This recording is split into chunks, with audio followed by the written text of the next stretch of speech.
here in the studio, keeping the work going. Catalina Marchand-Debreu, truthing or faking, that's the question. Good evening to you. You okay?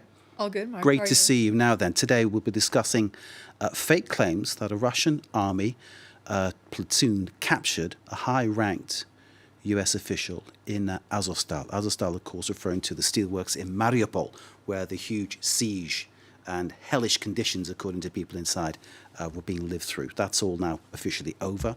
People have been captured, and there's an allegation here that the Russian army captured a high-ranking US official. Truth or fake? Tell us. Indeed, pro-Russian accounts on social media are circulating a photo that claims to show a high-ranked U.S. official captured by the Russian army in the Azovstal steel plant. These photos started circulating on May 14th. Let's build the context up a bit here that you already started giving us the context on. On May 20th, Russia declared full control of the Azovstal steel plant in Mariupol, and on May 16th, Ukrainian authorities announced the evacuation of Ukrainian soldiers from Azovstal in Mariupol. These pro-Russian accounts claim that one of the prisoners in the photo is a retired American admiral called Erik Olson.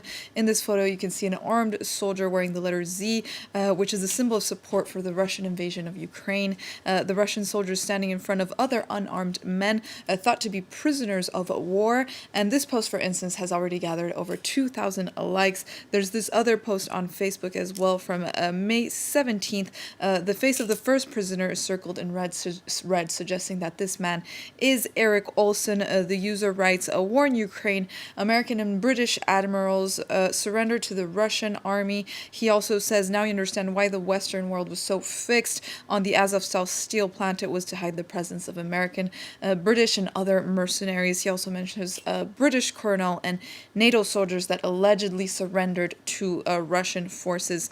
So our team ran a reverse image search. We found that the photo was featured in this article titled "We Won't Forget, We Won't Forgive," an article published by Russian state media on April 14th, 2022.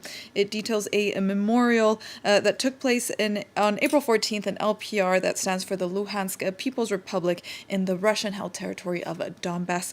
This memorial honors the victims that died fighting for Russia in 2014 in the Ukrainian Revolution, or what the Russians call the Ukrainian aggression. And here's the photo that's been circulating online, claiming to be the U.S. Admiral Erik Olson. This photo was also published by Russian state media Sputnik. This is actually a screen grab because we can't access Sputnik from the European Union. It is propaganda, yeah. Indeed. And this article was also detailed the memorial for Russian soldiers in Luhansk, and Ukrainian prisoners of war also attended this event. But no photo published by Russian state media show Erik Olson, who is a real person. He is a retired admiral from the American Armed Forces in 2011, and this information was also confirmed to us by the U.S. Department of Defense. Mark, I wonder what Erik T. Olson thinks about this, wherever he's sitting, having his cup of coffee, perhaps watching us talking about it here on France 24. It'd be nice to hear from him. So that one is a fake. Next, we have...